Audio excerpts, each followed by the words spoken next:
पहली बार मैं देख रहा हूं सारे ऑपोजिशन के लोग अग्निवीर स्कीम के ऊपर जो है लगातार बजट में बोलते रहे। और चूंकि ये एंजल टैक्स लगाया है, युवाओं को ज्यादा से ज्यादा कैसे आगे बढ़ाया जाए, कैसे उसको रोजगार के लिए दिया जाए और उसको एबॉलिश किया है। इसके लिए माननीय वित्त मंत्री जी बधाई के पात्र हैं कि अब ज्यादा से ज्यादा लड़के जो है वो रोजगार में आएंगे। लेकिन मैं इसके तह पर गया तो मैं आपको बताऊं कोई नई बात नहीं है। सभापति महोदया, 1962 में जब चीन ने भारत को हरा दिया और लगा कि फोर्स की कमी है, तो भारत में 1962-63 में नेहरू जी ने शॉर्ट सर्विस कमीशन लाया। ऐसा नहीं है कि केवल फौज के लिए जो है अभी 5 साल का अग्निवीर स्कीम आया है, इसके पहले भी इस देश में 1962 में शॉर्ट सर्विस कमीशन आ गया।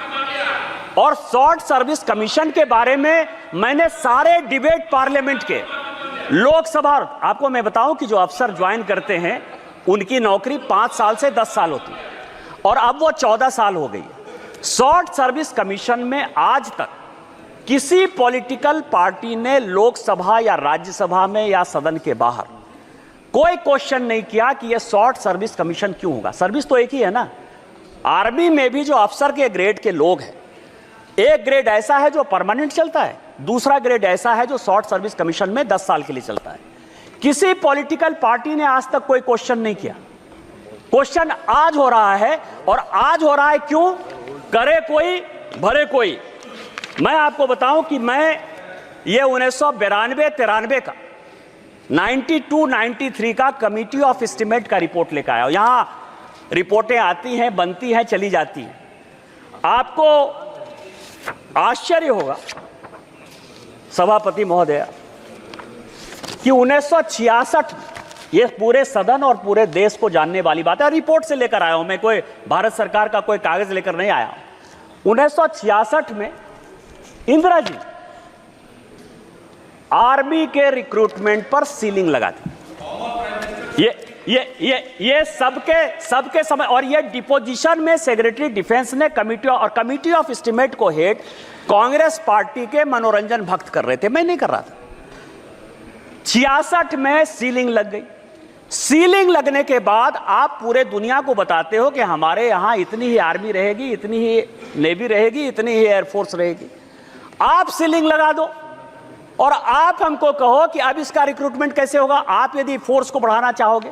दूसरा, इस सीलिंग के बाद उसी कमेटी की रिपोर्ट 1975 में और 1989 में दो कमेटी इन्होंने और बनाई कि आर्मी को यंग कैसे रखा जाए। और मैं आपको बताऊं, छोटा सा उदाहरण यह है कि शॉर्ट सर्विस कमीशन भी जब बनाया गया था, उस शॉर्ट सर्विस कमीशन में भी पूरे यूपीएससी में, राज्य में, सभी जगह रिजर्वेशन दिया गया था। और उसका प्रभाव यह था, सभापति महोदया, मैं आपके माध्यम से गौरव गोगोई को बताना चाहता हूं कि इस देश के जो होम सेक्रेटरी हुए वीके दुग्गल, वो भी एसएसबी के ही रिक्रूटमेंट थे, शॉर्ट सर्विस कमीशन से आए और उसके बाद वो आईएएस बने। आज अग्निवीर पर 75 में कमेटी बनी, 89 में कमेटी बनी, और इन्होंने मैन पावर के लिए एक्सपर्ट कमेटी बनाने के बाद यह कहा कि आपको 5 साल और 7 साल के लिए, 1975 की बात है, ध्यान रखिएगा सभापति महोदया, 1975 से लेके आज तक 2019-20 तक लगभग 40 साल 45 साल तक जो रिपोर्ट है वो गड्ढे में रही, खाते में रही, मैन पावर की कमी रही, ना आर्मी में आदमी रहा, ना नेवी में आदमी रहा, ना रिक्रूटमेंट सबको अच्छा हुआ। आज यदि वो रिपोर्ट आर्मी के कहने पर इंप्लीमेंट हो रही है, तो आप युवाओं को देश के साथ जोड़ने के लिए काम कर रहे हो कि आप हमारे यहां अफगानिस्तान, बांग्लादेश, पाकिस्तान की जो स्थितियां हैं, जिस तरह से अराजकता हो रही है, जिस तरह से रिजर्वेशन के खिलाफ सारे लड़के रोड पर आ रहे हैं, उस तरह का रोड ला रहे हो। आप जनता को क्यों गुमराह कर रहे हो? यह दूसरा सवाल है जिसमें कि हम बच्चों को एंगल टैक्स लगा के, एंगल टैक्स खत्म करके, जिसमें बच्चों का कॉर्पोरेट टैक्स 18% करके बच्चों को हम रोजगार देना चाहते हैं, और आप उसमें अराजकता पैदा करना चाहते हो।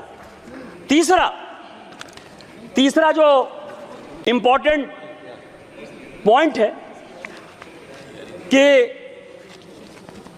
मैंने बहुत सुना A1, A2, मैं भी नाम नहीं लेना चाहता स्पीकर महोदय, हमारे ऊपर आरोप है कि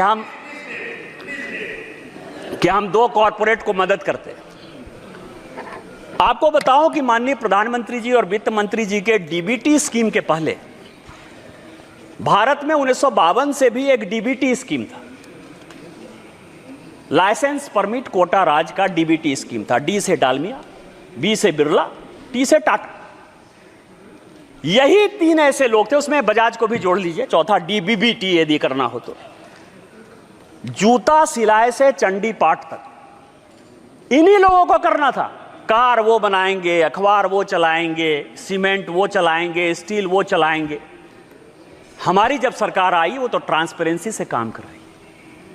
और ये जो कॉरपोरेट है, मैं आपको ये बताऊं कि इस टैक्स का, ये जो 32 लाख 33 लाख करोड़ टैक्स आता है, इस टैक्स में ये जो 500 कंपनी जिसको ये गाली देने की बात करते हैं, क्योंकि भारत में सबका साथ, सबका विश्वास, सबका प्रयास, इसके आधार पर जब ये सरकार चलती है, तो आपके लिए बिजनेसमैन, आप रोटी खाने जाओ बहुत बढ़िया है, शादी में जाओ बहुत बढ़िया है, उनसे गिफ्ट लो बहुत बढ़िया है, उनके चुनाव में आपको चुनाव में पैसा दे बहुत बढ़िया है। लेकिन जब गाली देने की बात, ऐसा मैंने तो निकृष्ट विपक्षी ने देखा कभी सभापति महोदय, कि जो लेते भी हैं, खाते भी हैं और गाली भी देते हैं।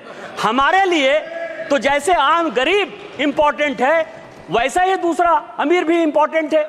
और इसमें यदि आप देखें तो ये जो दो कंपनियां हैं, मैं ये कह रहा हूं कि जिस AA कंपनी को आप कह रहे हो, वो 4 लाख करोड़ रुपया इस देश के किट्टी में दे रही है, जिसके कारण ये देश चल रहा है।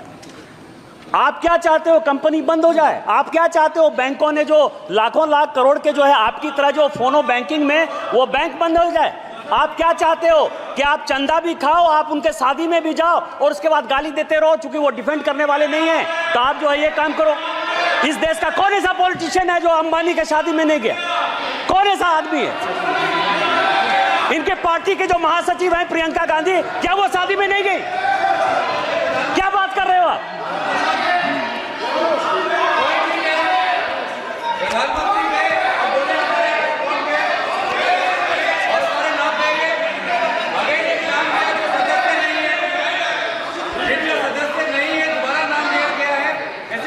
आप महासचिव कहिए सर, आप कहिए कि तोते की बहन जो है शादी में गई, इतना मान लीजिए सर। प्लीज बजट पर कंप्लीट करिए।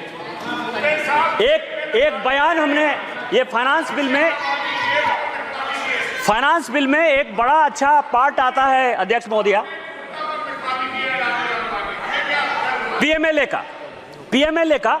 और इस सदन में जितने लोग बोलते हैं वो इनकम टैक्स के बारे में बोलते हैं, ईडी के बारे में बोलते हैं और सीबीआई के बारे में बोलते हैं। सीबीआई तो खैर अलग संस्था है, लेकिन इनकम टैक्स और ईडी ये दो महत्वपूर्ण है। और इस फाइनेंस बिल में भी ईडी के लिए कई एक चीजें जो है वो बताई गई। अब आप ये बताइए सर महोदया कि 1988 में मैं जब तोते की लिप सर्विस की बात करता हूं तो बड़ा गुस्सा आता है, तोता तोता कहते हैं। 1988 में ये सदन के जानने लायक चीजें हैं कि राजीव गांधी साहब ने बेनामी ट्रांजैक्शन एक्ट कानून यहां लाया 1988 में, और 88 से वो 2017 पहुंच गया। 30 साल में उसके रूल्स नहीं बन पाए।